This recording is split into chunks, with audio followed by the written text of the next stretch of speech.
Scrutiny Committee on the 17th November 2021. Just to make you all aware, today's meeting will be recorded.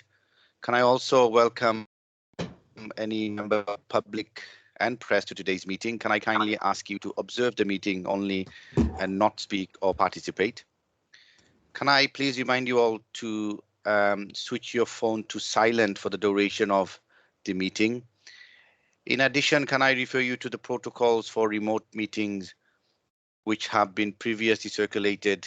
Namely, your microphone should be switched to mute unless you are speaking. Should you wish to ask a question or make a comment, can you please indicate either by the chat function or by raising your electronic hand by Teams? I will assume that you all have read the paperwork before you us today.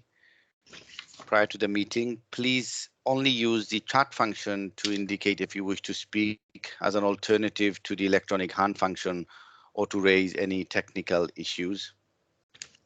When asking a question, can you please indicate which page number you are referring to? The first item on the agenda is to do a roll call. I am Councillor Saifur Rahman, the chair, and I'm present. I will now call on Chloe, the Democratic Service Officer, to take the roll call, please. Thank you, Chair. I've marked you as present. Councillor Sharon Freegard. Present, Chloe. Had apologies from Councillor Wyndham Griffiths. Councillor Nigel Hunt. Councillor Steve Hunt. I'm here, Chloe. Councillor Dennis Keogh. Present, Chloe. Councillor Simon Noyle. Yes, I'm here. Thanks, Chloe. Alan Llewellyn. Present, all present, Chloe. Thank you. Councillor Sandra Miller. Present, Chloe. Councillor Rydia Maisen. Present, all present, Chloe. Councillor Suzanne Paddison. Present. Councillor Annette Purcell. Present. Councillor Sheila Penry. Present, Chloe. Councillor Sonia Reynolds. Present, Chloe. Councillor Rachel Taylor. Present, Chloe. And Councillor Aaron Wilcock. Yes, present. Cabinet members, Councillor Edward Latham. Present, Chloe. Councillor Leanne Jones. Present, Chloe. Sorry, I couldn't unmute my mic then. Thank you. Councillor Carol Clement Williams. Yes, I'm here, Chloe. Councillor Mike Harvey. Yeah, present, Chloe. Councillor Doreen Jones. I'm here, Chloe. Councillor Alan Lockyer. Present, Chloe. Councillor Peter Rees. I'm present, Chloe. Councillor Peter Richards. Apologies of Councillor Richards, Chloe. Thank you. And Councillor Annette Wingrave. Okay, officers, Karen Jones. Thank you, Chloe. Andrew Thomas. Yeah, Chloe. Andrew Jarrett. Yeah, present. Nicola Pierce. Present, Chloe. Hugh Jones. Yes, I'm present, Chloe. John Hodges. Present, Chloe. Nicole Blackmore. No, not today, Chloe. Okay, thank you. Anne Hinder. No, Anne's not able to make it either, Chloe, sorry. Okay, thank you. Karen Furlow Harris. Present, Chloe. Sean Davis. Present. Ian Heedon. Present. Lana Bynan. Present. And Jane Woodman-Ralph. Present. Have I missed any officers who are participating in today's meeting? I'm present, Chloe. Mike Roberts. I'll be. I know Nicola's got to leave earlier in the meeting and has asked me to cover when she has to leave. Perfect. Thank you. I'll mark you as present as well. I think that's everyone, Chair. So that's the roll call complete. Okay, thank you, Chloe. Sorry, Annette Wingrave, I've just managed to log in. Sorry, I'm late. Okay, thank you. Sorry for getting in. Thank you. Okay, thank you, Chloe. The next item on the agenda is the chair's announcement. We have chosen to scrutinize item 7, item 8, item 9, and item 10 on the cabinet agenda. We have decided not to scrutinize any item on the cabinet finance sub-agenda, as we are happy with the recommendation contained within the report. Is there any other item that members wish to scrutinize which is not on the list? Can you please indicate? Okay, I see none. Can I also make an announcement that I will need to leave the meeting at 2:45, and on my absence, the Vice Chair, Councillor Freegard, will take over as Chair. Next item is item number 3, which is the declaration of interest. Can members please indicate whether they have any declaration of interest in relation to items that we have chosen to scrutinise today? Suzanne, please. Councillor Paddison, sorry. Yeah, thank you, Chair. As per instructions in the pre-brief, I did seek advice from Mr. Hodges, who said that there was no interest that I needed to declare. Okay. Okay, thank you, Councillor Paddison. Are there any other declaration of interest, please? Can you indicate? Okay, none. Thank you very much. The next item is pre-decision scrutiny. So can I ask you now to move to the cabinet paper for pre-decision scrutiny? The first item on our agenda is item number 7, which is the risk register. This report is being presented by Hugh Jones, and it's for monitoring purposes, and it's for noting. Mr. Jones, do you wish to add anything to the report, or shall I go straight into questions? Oh, I think you can go straight to questions, please, Chair. Okay, thank you, Mr. Jones. Can I first ask then Councillor Paddison, please? Thank you, Chair. Yes, Mr. Jones, there are a couple of things, and they probably won't take very long for you to answer, but there are quite a few. On page 24, it says there are significant numbers of pressure points across the council where there is insufficient supply of workforce to meet service demands. Now, I know that this is a monitoring item for the Cabinet, but I just would like to know what is being done about that. Well, I think members will hear more around that issue tomorrow in the seminar, Councillor Paddison, if that's okay. Yeah, that's fine. And then on page 26, it mentions high-risk victims for domestic abuse is going to receive more support. And I just wondered, I've no objection to them receiving more support, but how is that going to be achieved just by investing? Is that staff, or is that, If I'm honest, Councillor Paddison, I don't know the answer to that myself. Mr. Jarrett has got his hand up, so whether you'd like to make some observations regarding that risk. Okay. Okay, Mr. Jarrett, please. Yeah, thank you, Chair, and thank you for the question, Councillor Paddison. This is under my name as responsible officer, but I must admit I don't know the answer in detail. So is it okay if I get that answer to you in writing, and I'll do that within the next few days? Yeah, thank you. Then on page 28, I'm not sure who this relates to as well. It says that they're going to intensify citizen engagement with the budget challenges, securing citizen commitment to behaviours that will reduce or remove demand for council services. And I wondered how that was going to be achieved. Well, in terms of the first part around citizen engagement, obviously we've just run the Let's Talk campaign where we've asked people what they think is important to them in terms of the council, and we had over 1,700 responses to that. Of those respondents, 500 have said that they want to be contacted in the next phase of the consultation. We've got a citizens panel that's got around 500 members who will be contacting. We've also got a community of practice, and we'll also be making sure that we promote the budget consultation and the service recovery consultation through online libraries, our LACs, children and young people events and social services colleagues. So that's the plan, to try and promote as much of that consultation as possible.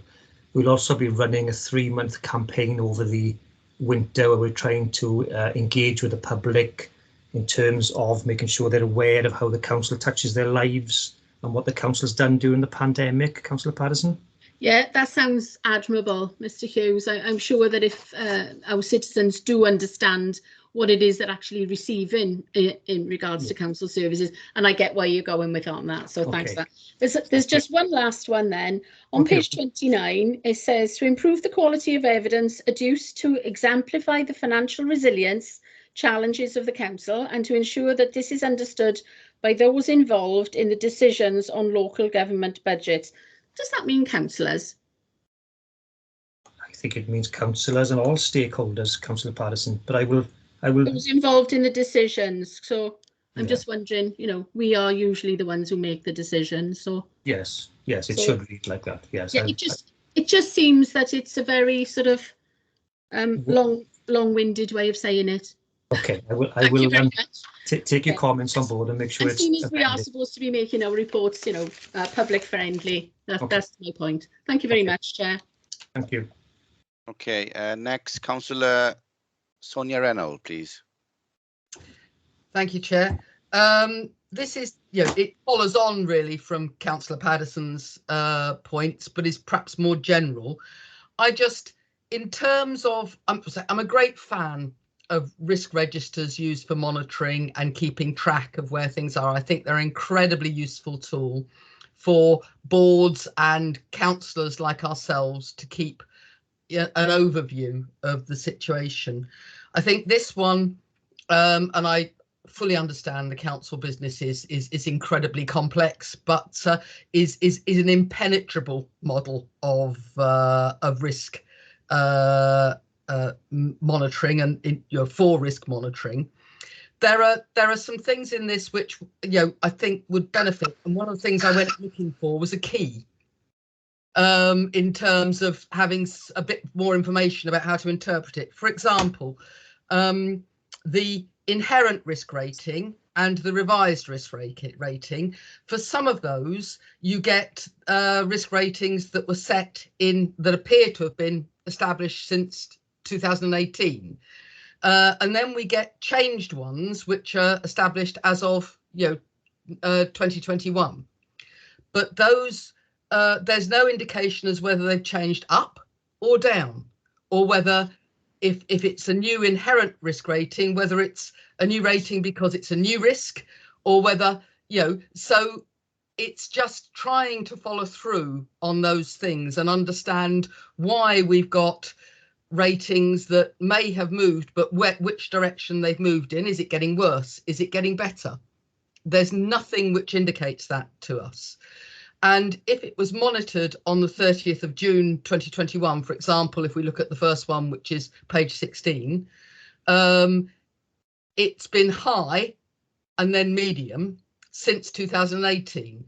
Does that mean it hasn't moved since that point, or does it? So it's interpretation for me that is a real problem, and going through and trying to monitor through and use the risk register as a management tool. It's something that I raised when I was on audit committee and this was being developed, and I don't think things have moved that far since then. And then little things, there are tiny little things like on page 16, existing controls. The final one is weight restriction on an existing bridge. Bridge, which one? What's, it's tiny bits of additional information would make this so much easier and so much better a tool in terms of monitoring for those of us that aren't entrenched in all of this information all the time. And I'd be really grateful to see some of those if that were possible going forward. Thank you. Okay, thank you, Councillor Reynolds. Who Should would I like respond? to? Yes, please, Mr. Chair? Jones. So what I'll try and do, Chair, in future is make sure that there are some explanatory words in the actual report to say how these ratings have moved and what's meant by inherent and revised, etc. And obviously I'll try and provide as much clarity as I can based on Councillor Reynolds' feedback, Chair. Thank you. Thank you. Councillor Reynolds, do you wish to come in? No, come back. No. Okay, no problem. Arwen, please, next. Councillor Arwen Wilcock. Thank you, Chair. I'm on page 17. On the second item down there, it just says management of landslips and quarries on council-owned land and so on. I'm just wondering, bearing in mind the report that we considered a few weeks ago concerning coal tips, whether that should be added to that risk category. Thank you, Chair. Okay, who's taking this one? Does Nicola want to respond? Yeah, sorry. Nicola, please. struggling to off-mute myself. Yeah, in terms of the comments, it does indicate that we're doing inspections in relation to the tips, and obviously we're managing our assets carefully. So that is one of the sort of recommendation of the recent work that the Coal Authority has been undertaking nationally. We were actually doing that in advance of the task force being set up by the Coal Authority, as instigated by the Welsh Government. So we were, effectively doing it already, and it's the good practice that has been in operation in this authority that has led to some of the recommendations coming out from that task force group. So I'm fairly confident that those comments and our risk register is up to date. But if you want us to refer to the task force, we can do. Councillor Woolcock, do you wish to come back? Yeah, in view of, as I say, I'm grateful to Mrs. Pierce for that clarification, Chair. But in view of the report that we did consider a few weeks ago, specifically relating to coal tips, and because of the widespread publicity that it's had over the past few months, I think it would be a good idea to refer to them specifically as coal tips. Thank you, Chair. Okay. Councillor Steve Hahn, did you wanted to come in on that particular point, or you're happy with the answer been given by if Nicola I could, Pierce? Chair, please. Yeah, no, that's fine. And on Sonia's points, really, I think Hugh may have answered my questions as to get information that is, I think councillors have been asking for layman terms, sort of reports as best officers can. I know technical details needs to be there, I assume, but when we got to deal with the communities and people asking the questions, we also, at different levels of councillors, need to have a better understanding to give the valued answered or correct answers to them. So any reports that can be made easier, I certainly appreciate. And I know we've been asking for this for quite a number of years. But I think he'll sort of have responded to that, saying he'll look at what he can do with additional information in that way. And on Councillor Woolcock's points, I looking at that report, Nicola, I agree with Arwin completely with regarding to coal, but we got high risk management on there, and that's all I wanted to know: who monitors the medium risk that potentially could become high risk? You know, we can't just have these reports on a yearly basis, and I know other task force and so forth are set up, but I just wondered how it's managed as to monitor where other additional problems may occur going forward. As I said, where a medium risk may become a high risk, and so what. So it's just that little follow on from what Arwin was saying. I certainly agree. Coal tips need to be specifically mentioned there. Thank you, Chair. Mr. Jones? Do you want me to come back on the coal tips one? Sorry. Yes, yes, please, Nicola. Okay, we've got members will recall from the previous report we've brought before them that all the tips within the area have been classified from A to D, and those that are within the council's ownership and control are being inspected on a regular basis, having regard to that risk. So those that are at the highest risk are inspected more frequently than those that are at the lowest risk. So I think it's the class D tips are the highest risk. So we would inspect those more frequently, but we also inspect the medium tips. And if there is a deterioration in the risk as a consequence of that inspection, then it will be reclassified and the inspections will increase accordingly. Or alternatively, we will try to secure funding to implement mitigation measures. So I hope that sort of clarifies and reassures you. Thank you, Chair.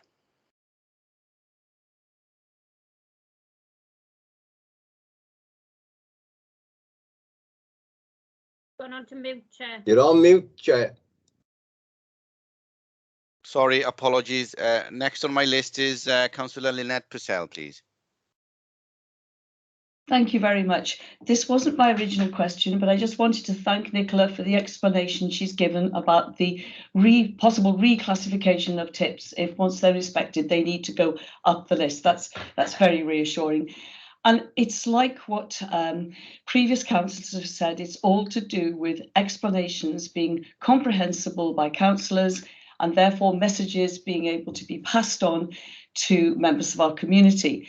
And the acid test that I use for myself is if I don't understand it, then presumably, as I'm fairly well educated, other people wouldn't understand it either, but I could well be wrong. I'm looking at the bottom paragraph on page 28, which I didn't understand. So the last bullet point says, review the potential for capacity / release or reduction in cost from internal shared service or through external collaboration. And I just wondered if you could expand on that. Okay, thank you, Councillor. Who's taking this? I'll come back on that, please, Chair, once yes, I've please. Found the correct page number. Sorry. Am I able to provide Councillor Purcell with a response outside of the meeting, please, Chair? Because I can't find it on my screen at the moment. So will that be okay, Councillor Purcell? I'll come back to you directly on that and provide some more clarity. But I do take your observations and comments on board around the plain English or lack of it in some of these this commentary. So I will try and make sure that when the next report comes back in front of members, it is slightly in more meaningful terms than some of the ones presented at the moment, Chair. Thank you very much. Councillor Purcell, you happy with that? Yes, thank you. Okay, no problem. I don't see any further indication. So if I now move on to the next item, the next item is item number 8, which is the Q1 key performance indicator. This is for noting again, and is it Sheena? Yeah, Sheena Rees, would you like to add anything to the report, or shall I go straight to questions? Chair, Sheena isn't here today. It's myself, Karen. Right. Nothing to add, Chair, to the report. No, the covering report sets out the areas of performance we wish to highlight, and then the details in the appendix for members. Okay. So we can go straight to questions, Chair. Thank you, Karen. Councillor Paddison first, please. Thank you, Chair. Yeah, my question is around, my first one is on 76. 113 is the third one down. Percentage of all planning applications determined on time. Now, I know the planning department in general at the moment is a little stretched, likely to become more so imminently. And I wondered if officers, as well as contacting the applicants, as it says in here, to sort of ask for more time and explain the situation, if that could be sort of hammered home to members of council as well, because some of our officers can be inundated with queries about planning applications. But if members know that it's likely to take longer than it has done in the past, I know Steve has sent an email out in the past, and I was just wondering if that could be until we can get our staff levels back up to where they should be. Is that possible? Nicola, did you indicate? Yeah, I was going to make the same plea as Councillor Paddison. Our planning colleagues are struggling at the moment. We have a number of vacancies within that service area, and we also have a large demand coming from developers. So the officers are flat out. We're about to engage on a new recruitment process because we are struggling to secure qualified, experienced staff. One of our posts has gone out 2 or maybe even 3 times to advert, and we've been unsuccessful in gaining an applicant. So we're doing our best to get appropriately skilled and qualified people in post so we can improve the performance going forward. But at the moment, we are trying to deal with issues on a priority basis, and I would be grateful if members could bear with us on that. Thank you, Chair. So will sort of an email come out to members then along those lines? Because I know Steve sent one out, but if you could send one out, Nicola, I think it would have the impact on members that it is required, really. They need to take a back seat a little bit at the moment. Yes, no problem. I can organise that. And then the second one then was on the next page, sorry, I'm on paper here, 77. The length of time taken to answer queries in Welsh is going down.